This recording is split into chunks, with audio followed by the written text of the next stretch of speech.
നൈറ്റേഴ്സ് മം എന്ന നമ്മുടെ യൂട്യൂബ് ചാനലിലെ പുതിയൊരു എപ്പിസോഡിലേക്ക് എല്ലാവർക്കും സ്വാഗതം. എല്ലാവരും സുഖമായിട്ടിരിക്കുകയെന്ന് വിചാരിക്കുന്നു. ഞാനും ഇവിടെ സുഖമായിട്ടിരിക്കുകയാണ് കേട്ടോ. ഇന്ന് നമുക്ക് അടിപൊളി ഒരു ഞണ്ട് റോസ്റ്റ് ഉണ്ടാക്കാം. അതിനായിട്ട് ഞാൻ എന്തൊക്കെയാണ് എടുത്തു വെച്ചിരിക്കുന്നതെന്ന് നോക്കാം. അപ്പോൾ ഞാൻ എന്താ ഒരു 8-10 വെളുത്തുള്ളി എടുത്തു വെച്ചിട്ടുണ്ട്. ഇഞ്ചി, കുരുമുളക്, പെരുംജീരകം, കറിവേപ്പില, ഒരു 4 സവോള, മീഡിയം സൈസ് സവോള ഇതാ ഇതുപോലെ ചെറുതാക്കി അരിഞ്ഞെടുത്ത് വെച്ചിട്ടുണ്ട്. ഒരു 10-15 ചുമന്നുള്ളി നടുവേ മുറിച്ച് വെച്ചിട്ടുണ്ട്. നല്ല പഴുത്ത തക്കാളി ചെറുതാക്കി അരിഞ്ഞു വെച്ചിട്ടുണ്ട്. 4 പച്ചമുളകും നടുവേ മുറിച്ച് വെച്ചിട്ടുണ്ട് കേട്ടോ. അപ്പം ഇതൊക്കെയാണ് നമ്മുടെ മെയിൻ ഇൻഗ്രീഡിയൻസ് ആയിട്ട് വരുന്നത്. പിന്നെ ഞാനിതിൽ നമ്മുടെ ഞണ്ട് ക്ലീൻ ചെയ്യുന്ന വീഡിയോ ഒന്നും ഉൾപ്പെടുത്തിയിട്ടില്ല കേട്ടോ. വെറുതെ ലെങ്തി ആക്കണ്ടല്ലോ എന്ന് വിചാരിച്ചു. ഇനി അങ്ങനെ വീഡിയോ വേണം എന്നുള്ളവർ ഒന്ന് കമൻറ്റിൽ ഇട്ടാൽ മതി. നമുക്ക് അടുത്തൊരു വീഡിയോ ഞണ്ട് ക്ലീൻ ചെയ്യുന്നതായിരിക്കും കേട്ടോ. അപ്പം നമുക്കിനി പാകം ചെയ്യാൻ നോക്കാം. അപ്പം ഞാൻ ദാ സ്റ്റൗ കത്തിച്ചിട്ടുണ്ട്. ഒരു പാൻ എടുപ്പത്ത് വെച്ചു. പാൻ നല്ലോണം ഒന്ന് ചൂടായി വരുമ്പോഴേക്കും നമുക്കതിലേക്ക് വെളിച്ചെണ്ണ ഒഴിച്ചു കൊടുക്കാം കേട്ടോ. വെളിച്ചെണ്ണ അവിടെ ഇരുന്ന് ഒന്ന് ചൂടായി വരണം. ആ സമയത്ത് നമുക്ക് ഒരു മിശ്രിതം ഉണ്ടാക്കണം കേട്ടോ. അപ്പോൾ അതിനായിട്ട് ഞാൻ എടുത്ത് വെച്ചിട്ടുള്ള 1 ടേബിൾ സ്പൂൺ നമ്മുടെ കുരുമുളക്, പെരുംജീരകം, പിന്നെ നമ്മുടെ എടുത്ത് വെച്ചിട്ടുള്ള വെളുത്തുള്ളി ചെറിയ കഷ്ണങ്ങളാക്കിയിട്ട് ഞാൻ ഇട്ട് കൊടുക്കുന്നുണ്ട്. അതൊന്ന് ചതഞ്ഞ് കിട്ടാനുള്ള എളുപ്പത്തിന് വേണ്ടിയിട്ട് അങ്ങനെ ചെയ്യുന്നു എന്നുള്ളതേ ഉള്ളൂ. ചെയ്യണമെന്ന് നിർബന്ധമില്ല, അങ്ങനെ തന്നെ ഇടാം കേട്ടോ. ചെറിയ വെളുത്തുള്ളി ആണെങ്കിൽ ഒരു 10-12 അല്ലിയൊക്കെ എടുക്കാം. ഇതിപ്പോൾ വലിയ വെളുത്തുള്ളി ആയതുകൊണ്ട് ഞാനൊരു 8 തികച്ചെടുത്തിട്ടില്ല കേട്ടോ. പിന്നെ എടുത്തിട്ടുണ്ട്. പിന്നെ എടുത്തേക്കുന്നത് ഇഞ്ചിയാണ്. നാടൻ ഇഞ്ചിയാണെങ്കിൽ ഇത്ര തന്നെ വേണമെന്നില്ല. ഇപ്പം നമ്മുടെ ഇവിടെ കിട്ടുന്ന ഇഞ്ചി ആയതുകൊണ്ടാണ് ഞാൻ വലിയ കഷ്ണം ഇഞ്ചി എടുത്തേക്കുന്നത് കേട്ടോ. അപ്പം ആ ഇഞ്ചിയും കൂടെ നടുവേ ഒന്ന് മുറിച്ച് കൊടുത്തിട്ട് ഒരു 1/4 ഗ്ലാസ്സോളം വെള്ളം ഒഴിച്ചു കൊടുക്കണം. എന്നിട്ട് നമുക്കിത് നന്നായിട്ടൊന്ന് ചതച്ചെടുക്കാം കേട്ടോ. അപ്പോൾ ഇതാ ഞാൻ നന്നായിട്ടൊന്ന് കൃഷി ചെയ്തെടുത്തിട്ടുണ്ട്. ഇതാക്കണ്ടോ ഈ ഒരു പരുവത്തിൽ. ഇത് ചതച്ചെടുത്ത സമയം കൊണ്ട് നമ്മുടെ എണ്ണ നല്ല ഫൈനായിട്ട് ചൂടായി വന്നിട്ടുണ്ട്. അതിലേക്ക് നമ്മൾ ചതച്ചെടുത്തിട്ടുള്ള ആ ഒരു മിശ്രിതം ചേർത്ത് അതിൻ്റെ പച്ചമണം മാറും വരെ ഒന്ന് വഴറ്റിയെടുക്കണം. ഇത് വഴറ്റുന്ന സമയത്ത് നമ്മുടെ കയ്യിൽ കറിവേപ്പില ഉണ്ടെങ്കിൽ കറിവേപ്പില ചേർത്ത് കൊടുക്കണം. ആ ഒരു സമയത്ത് വരുന്നൊരു സ്മെല്ലുണ്ടല്ലോ, പറഞ്ഞറിയിക്കാൻ പറ്റില്ല. ഇഞ്ചിയും വെളുത്തുള്ളിയും നമ്മുടെ പെരുംജീരകവും കുരുമുളകും കറിവേപ്പിലയും ഒക്കെ എണ്ണയിലങ്ങ് മൂക്കുന്ന ആ ഒരു മണം ഉണ്ടല്ലോ, ഒരു പ്രത്യേക മണമാണ്. ഇത് വഴറ്റുന്ന മണം വന്നപ്പോഴേ എൻ്റെ പൊന്നു സോടി വന്ന് എന്നോട് ചോദിച്ചു, ഇന്നെന്താ സ്പെഷ്യൽ? ഞാൻ പറഞ്ഞു ഒരു സ്പെഷ്യൽ ഐറ്റം ഉണ്ട്, പിന്നെ പറഞ്ഞു തരാമെന്ന് കേട്ടോ. അപ്പോൾ ഇതാ അതിൻ്റെ പച്ചമണമൊക്കെ മാറി വന്നപ്പോഴേക്കും ഞാനൊരു അരിഞ്ഞു വെച്ചിട്ടുണ്ടായിരുന്ന സവോള അതാ ഇതിലേക്ക് ചേർത്ത് കൊടുക്കുന്നുണ്ട്. എന്നിട്ട് അല്പം ഉപ്പും കൂടെ ചേർത്ത് നമുക്കിതൊന്ന് വഴറ്റിയെടുക്കണം.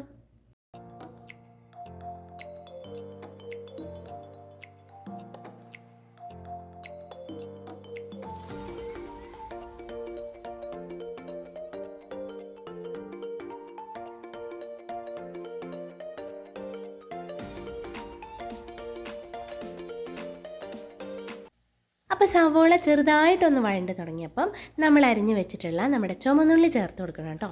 ഇനി ചുമന്നുള്ളിയും കൂടി ചേർത്ത് നമുക്ക് നല്ല ഫൈനാക്കി ഒന്ന് വഴറ്റിയെടുക്കാം.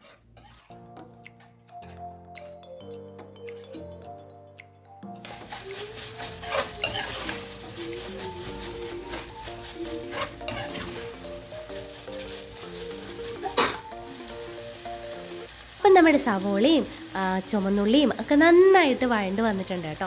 ഇനി നമുക്കിതിലേക്ക് പൊടികളൊക്കെ ചേർത്ത് കൊടുക്കണം. ഒരു 1/4 ടീസ്പൂണോളം മഞ്ഞൾപ്പൊടി ചേർത്ത് കൊടുത്തിട്ടുണ്ട്. ഒരു 1.5 ടേബിൾ സ്പൂണോളം നമ്മുടെ കാശ്മീരി ചില്ലി പൗഡർ ചേർത്ത് കൊടുത്തിട്ടുണ്ട്. അതുപോലെ തന്നെ ഒരു 1.5 ടേബിൾ സ്പൂണോളം എരിവുള്ള മുളക് പൊടിയും കൂടെ ചേർത്ത് കൊടുത്തിട്ടുണ്ട് കേട്ടോ. എരിവ് നമ്മുടെ പാകത്തിന് ചേർത്ത് കൊടുക്കുക. മുളക് പൊടി നിങ്ങൾക്ക് എത്രയാണോ ആവശ്യം അതുപോലെ ചേർത്ത് കൊടുക്കുക കേട്ടോ. ഇനി നമുക്കിതിലേക്ക് മല്ലിപ്പൊടിയും കൂടി ചേർത്ത് കൊടുക്കണം. മല്ലിപ്പൊടിയും ഞാനൊരു 1 ടേബിൾ സ്പൂണോളം മല്ലിപ്പൊടി ചേർത്ത് കൊടുത്തിട്ടുണ്ട്. എന്നിട്ട് നന്നായിട്ടൊന്ന് വഴറ്റിയെടുക്കണം കേട്ടോ. ഇങ്ങനെ വഴറ്റുന്ന സമയത്ത് ഞാനൊരല്പം ഗരം മസാലയും കൂടി ചേർത്ത് കൊടുത്തിട്ടുണ്ടായിരുന്നു. എന്നിട്ട് നല്ല ഫൈനായിട്ട് ആ പച്ചമണം മാറി കിട്ടുന്നിടം വരെ നമുക്കിതൊന്ന് വഴറ്റിയെടുക്കണം. എൻ്റെ കയ്യിൽ ഗരം മസാല ഒരല്പം കുറവായിരുന്നു. എനിക്കപ്പോൾ ഒരു ഫ്ലേവർ കുറവുള്ളതുപോലെ തോന്നി കേട്ടോ. അപ്പം ഞാനൊരല്പം പെരുംജീരകപ്പൊടിയും ഒരു ചെറിയ ടീസ്പൂണോളം നമ്മുടെ ചിക്കൻ മസാലയും കൂടെ ചേർത്ത് കൊടുത്തിട്ടുണ്ടായിരുന്നു കേട്ടോ. എന്നിട്ട് വീണ്ടും പച്ചമണം മാറുന്നിടം വരെ നമുക്കിത് നന്നായിട്ടൊന്ന് വഴറ്റിയെടുക്കണം. ആ പൊടിയുടെയൊക്കെ കുത്തൽ മാറാൻ നന്നായിട്ട് ശ്രദ്ധിക്കണം കേട്ടോ. അത് മാറുന്നിടം വരെ ഒരു മീഡിയം ഫ്ലെയിമിൽ ഇട്ടുകൊണ്ട് നമുക്കിത് നന്നായിട്ടൊന്ന് വഴറ്റിയെടുക്കാം. അപ്പം നമ്മുടെ പൊടികളുടെ എല്ലാം ഒരു പച്ചമണം മാറി നല്ല അടിപൊളി ഒരു മണം വരുന്നുണ്ട് കേട്ടോ. അപ്പോൾ ആ ഒരു സമയം വരുമ്പോഴേക്കും നമ്മൾ അരിഞ്ഞു വെച്ചിട്ടുള്ള നമ്മുടെ തക്കാളിയും പച്ചമുളകും കൂടെ ചേർത്ത് ആ തക്കാളി ഒന്ന് അലിഞ്ഞു പോകും വരെ നമുക്കതൊന്ന് വഴറ്റിയെടുക്കണം. അപ്പോൾ തക്കാളി ഇങ്ങനെ വഴറ്റിയെടുക്കുന്ന സമയത്ത് വേണമെന്ന് വെച്ചാൽ നമുക്കിതൊന്ന് മൂടി വെച്ചിട്ട് ആവി കയറ്റി വേവിച്ചെടുക്കാം കേട്ടോ. അപ്പോൾ ഞാനിവിടെ ഒരു മൂടി കൊണ്ട് മൂടുന്നുണ്ട്. അപ്പോൾ ഇതൊന്ന് തട്ടിപ്പൊത്തി വെച്ച് നമുക്ക് മൂടി വയ്ക്കണം. മൂടി വെച്ച് തന്നെ വേവിച്ചെടുക്കാം. അപ്പോൾ തക്കാളി നന്നായിട്ടൊന്ന് വെന്തലിയും കേട്ടോ. ഒരു 5-10 മിനിറ്റ് കഴിയുമ്പോഴേക്ക് മൂടി ഒന്ന് മാറ്റി നമുക്ക് ഒന്നും കൂടി ഇതൊന്ന് ഇളക്കി യോജിപ്പിച്ച് കൊടുക്കണം. തക്കാളി നന്നായിട്ട് തന്നെ അങ്ങ് പേസ്റ്റായിട്ട് തന്നെ ഒന്ന് അലിഞ്ഞ് കിട്ടട്ടെ. അതാണ് ആ കറിക്കൊരു ടേസ്റ്റ് കിട്ടുക കേട്ടോ. റോസ്റ്റ് ചെയ്യുമ്പം ഏറ്റവും നല്ല തക്കാളി നന്നായിട്ടങ്ങ് അലിഞ്ഞ് കിട്ടുന്നതാണ് അതിൻ്റെ ഒരു കണക്ക്. അങ്ങനെ ഇളക്കി ഇളക്കി ഇളക്കി നമ്മുടെ തക്കാളിയെല്ലാം നല്ല വെന്തലിഞ്ഞ് സെറ്റായി വന്നപ്പോഴേക്കും ഒന്ന് എണ്ണയൊക്കെ തെളിഞ്ഞ് വരും കേട്ടോ. ആ ഒരു സമയമാകുമ്പോഴേക്കും നമ്മൾ കഴുകി വൃത്തിയാക്കി വെച്ചിട്ടുള്ള നമ്മുടെ ഞണ്ട് കഷ്ണങ്ങൾ ഇട്ട് കൊടുക്കുക കേട്ടോ. ഞാൻ ഞണ്ട് ഇട്ടപ്പോഴേക്കും ഓടി വന്ന എൻ്റെ ചെക്കന്മാർ അല്പം കറിവേപ്പിലയും കൂടി ഇട്ടിട്ടുണ്ട് കേട്ടോ. ഇനി ഇതൊന്ന് ഇളക്കി യോജിപ്പിച്ചെടുക്കുക. ഒരുപാട് ഇപ്പോൾ ഇളക്കി എടുക്കണ്ട, ജസ്റ്റ് ഒന്ന് ഇളക്കി കൊടുത്താൽ മതി. അതിനുശേഷം നമുക്കൊരു മൂടി വെച്ച് ഒന്ന് ആവി കയറ്റിയെടുക്കണം കേട്ടോ. ഒരു 10 മിനിറ്റോളം നമുക്ക് മൂടി വെച്ച് തന്നെ വേവിച്ചെടുക്കാം. അപ്പോൾ ഈ ഞണ്ടിൽ വെള്ളമൊക്കെ ഉണ്ടെങ്കിൽ അതൊക്കെ ഒന്ന് ഇറങ്ങി ആ ഗ്രേവി ആയിട്ടൊന്ന് സെറ്റായി വരും. അപ്പോൾ അതിന് വേണ്ടിയിട്ട് നമുക്കൊരു മൂടി വെച്ച് തന്നെ ആവി കയറ്റി എടുക്കാം കേട്ടോ. ഒരു 10 മിനിറ്റോളം നമുക്ക് അങ്ങനെ തന്നെ എടുത്ത് വയ്ക്കാം. അപ്പോൾ ഞാൻ ദാ ഇവിടെ ഒരു മൂടി വെച്ചെടുക്കുന്നുണ്ട്. എന്നിട്ടൊരു 10 മിനിറ്റോളം കഴിഞ്ഞ് കഴിയുമ്പോഴത്തേക്കും നമുക്ക് ഈ മൂടി ഒന്ന് മാറ്റി നോക്കാം കേട്ടോ. അപ്പോൾ ഇതാ ഏകദേശം ഒന്ന് ഞണ്ടിലേക്കൊക്കെ ഒന്ന് ആവി കയറി സെറ്റായിട്ടുണ്ട്.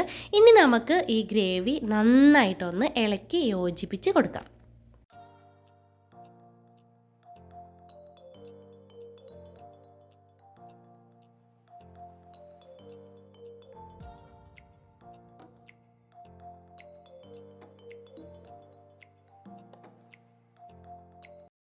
അപ്പോൾ ജസ്റ്റ് ഒന്ന് ഇളക്കിയെല്ലാം യോജിപ്പിച്ച് കൊടുത്തതിന് ശേഷം ഞാൻ ഇതിലേക്ക് അല്പം വെള്ളം ഒഴിച്ചു കൊടുക്കുന്നുണ്ട്. വെള്ളം ഒഴിച്ചു കൊടുക്കുന്ന സമയത്ത് ചൂടുവെള്ളം തന്നെ ഒഴിക്കുക കേട്ടോ, പച്ചവെള്ളം ഒഴിക്കാതിരിക്കുക. അപ്പോൾ ഞാനിവിടെ നല്ല തിളച്ച വെള്ളമാണ് ഇതിലേക്ക് ഒഴിച്ചു കൊടുക്കുന്നത്. എന്നിട്ട് ഇതുപോലെ ഗ്രേവി എല്ലാം ആ കഷ്ണത്തിലെല്ലാം ഒന്ന് പിടിക്കുന്ന രീതിയിൽ പയ്യെ ഇളക്കി കൊടുക്കുക. ഇളക്കുമ്പോൾ ഒരുപാടിട്ട് കുത്തി ഇളക്കണ്ട, ജസ്റ്റ് ഒന്ന് മയത്തിൽ പയ്യെ ഇളക്കി കഷ്ണത്തിലെല്ലാം ആ ഗ്രേവി ഒന്ന് പിടിക്കുന്നിടം വരെ ഒന്ന് ഇളക്കി യോജിപ്പിച്ച് സെറ്റാക്കി കൊടുക്കുക കേട്ടോ.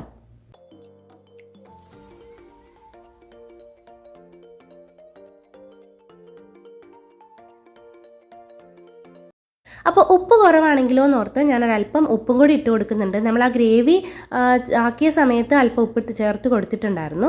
ഇപ്പം ഞണ്ട് കഷ്ണം കൂടെ ചേർത്തപ്പോൾ ഞാൻ അല്പം കൂടി ഉപ്പ് ചേർത്ത് വീണ്ടും ഒന്നും കൂടി ഒന്ന് ഇളക്കി യോജിപ്പിച്ച് കൊടുക്കുന്നുണ്ട്. അതിനുശേഷം നമുക്കിതൊന്നും കൂടി ഒന്ന് മൂടി വെച്ച് വേവിച്ചെടുക്കാം കേട്ടോ.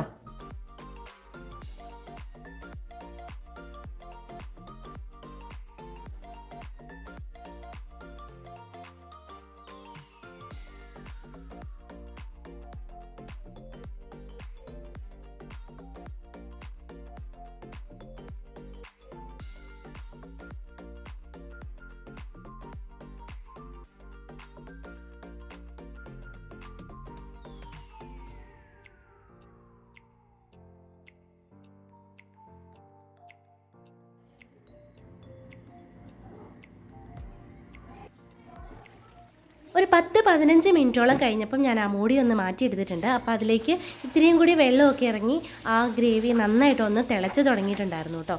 അപ്പോൾ ഞാൻ വീണ്ടും നന്നായിട്ടൊന്ന് ഇളക്കി യോജിപ്പിച്ചൊക്കെ കൊടുക്കുന്നുണ്ട്. ഇനി അതൊന്ന് നമുക്ക് തുറന്ന് വെച്ചിട്ട് ആ ഗ്രേവി ഒന്ന് വറ്റിച്ചെടുക്കണം കേട്ടോ. നമുക്ക് അത്രയും തന്നെ ചാറൊന്നും വേണ്ട.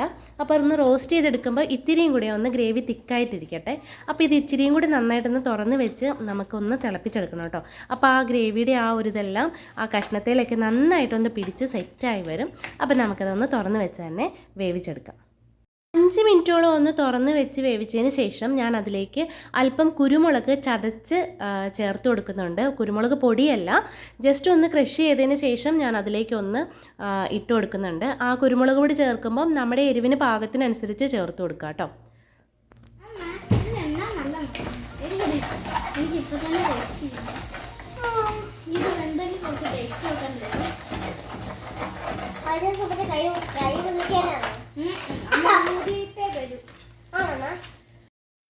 ഉണ്ടാക്കുന്ന കറി അതിൻ്റെ ഗുണവും മണവും ഒക്കെ ഞാൻ അറിയുന്നത് എൻ്റെ കള്ളച്ചെക്കന്മാർ അകത്തുനിന്ന് ഓടി വരുമ്പോഴാണ് കേട്ടോ. അപ്പോൾ അവിടെ അകത്ത് കളിച്ചുകൊണ്ടിരിക്കുന്ന 2 ചെക്കന്മാരും കൂടി ഓടി വന്നിട്ടുണ്ട് കറിയുടെ ഉപ്പ് നോക്കാറായോ എന്ന് ചോദിച്ചിട്ട്. അവർ ഉപ്പ് നോക്കി പറഞ്ഞു കഴിഞ്ഞാൽ എനിക്ക് ഓക്കെയാണ് കേട്ടോ. കാരണം എരിവ് കൂടിയെങ്കിൽ കൂടിയെന്ന് പറയും, കുറഞ്ഞെങ്കിൽ കുറഞ്ഞു എന്ന് പറയും, ഉപ്പും എല്ലാ പാകത്തിനും അവർ നോക്കി പറയും കേട്ടോ. അപ്പോൾ 2 പേരും ടേസ്റ്റ് നോക്കാൻ റെഡിയായിട്ട് വന്ന് നിൽപ്പുണ്ട്.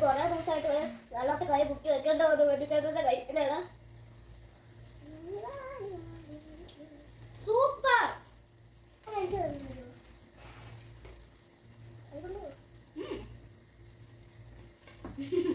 ടേസ്റ്റ് ഉണ്ടോ?